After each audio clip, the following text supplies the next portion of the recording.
प्रधानमंत्री स्वर्गीय डॉक्टर मनमोहन सिंह जी की आज शोक सभा आयोजित की गई। श्रद्धांजलि सबके द्वारा दी गई। एक शोक प्रस्ताव भी पढ़ा गया। डॉक्टर मनमोहन सिंह जी देश और दुनिया में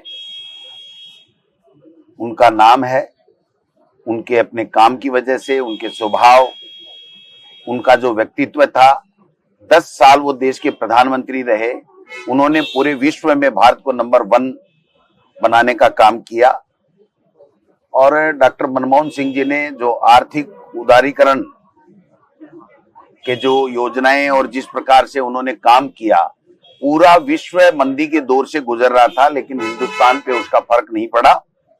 आज हर बच्चा ये बात कहता है कि मनमोहन सिंह जी 10 साल में थे, तब हम आज हिंदुस्तान इस स्थिति में बना हुआ है, वरना उस टाइम हम लोग आर्थिक मंदी की चपेट में आ जाते। मनरेगा हो, काम का अधिकार दिया, शिक्षा का अनिवार्य कानून, राइट टू फूड, 72,000 किसानों के कर्जे माफ, एक गरीब को, पिछड़े को, दलित को, किसान को, छोटे व्यापारी को कैसे ऊपर उठाया जा सके, गरीबी रेखा से लोगों को कैसे ज्यादा से ज्यादा निकाला जा सके, और प्रति व्यक्ति आमदनी कैसे बढ़े, हर वर्ग कैसे खुशहाल रहे और देश कैसे प्रगति करे, इस दिशा में उन्होंने 10 साल काम किया।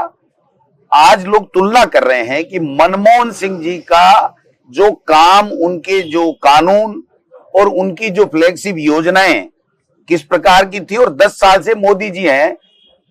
नोटबंदी, किसानों के लिए 3 काले कानून, और पता नहीं कितने किस तरीके से किसानों को, जो मनमोहन सिंह जी 72,000 करोड़ रुपए कर्जा माफ करके संबल दे रहा है, वहां आज 3 साल से किसान सड़कों पे रो रहे हैं।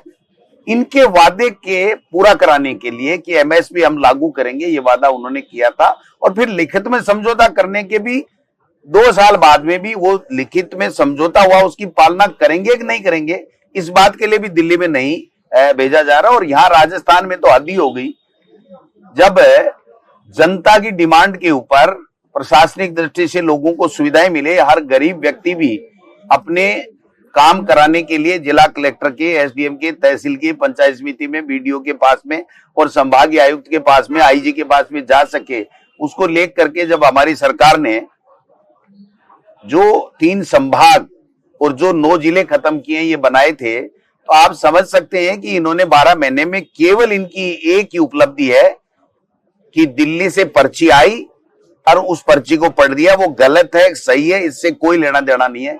मैं मांग करूंगा आज मीडिया के माध्यम से मुख्यमंत्री जी को कि वो अपनी तरफ से किसी को भी डेपुट करें।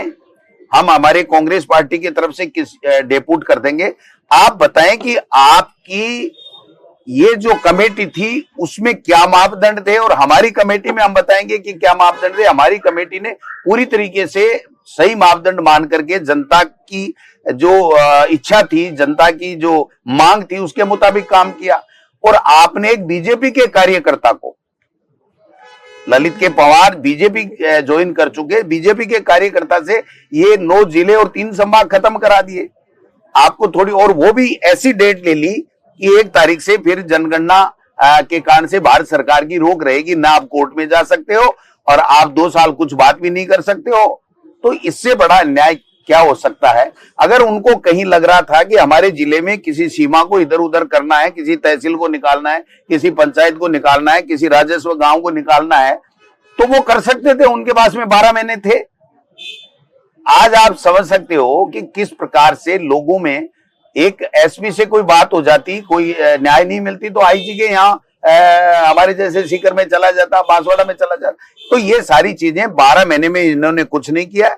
सड़क और सदन के अंदर कांग्रेस पार्टी आम जनता के हितों के लिए, उनके साथ में जो इस सरकार ने, पर्ची सरकार ने जो कुठाराघात किया है, उसके साथ आंदोलन भी करेंगे, उसके साथ कंधे से कंधे मिला के लड़ाई लड़ेंगे और इनको झुका के रहेंगे, ये मैं कहना चाहता हूं। Thank you.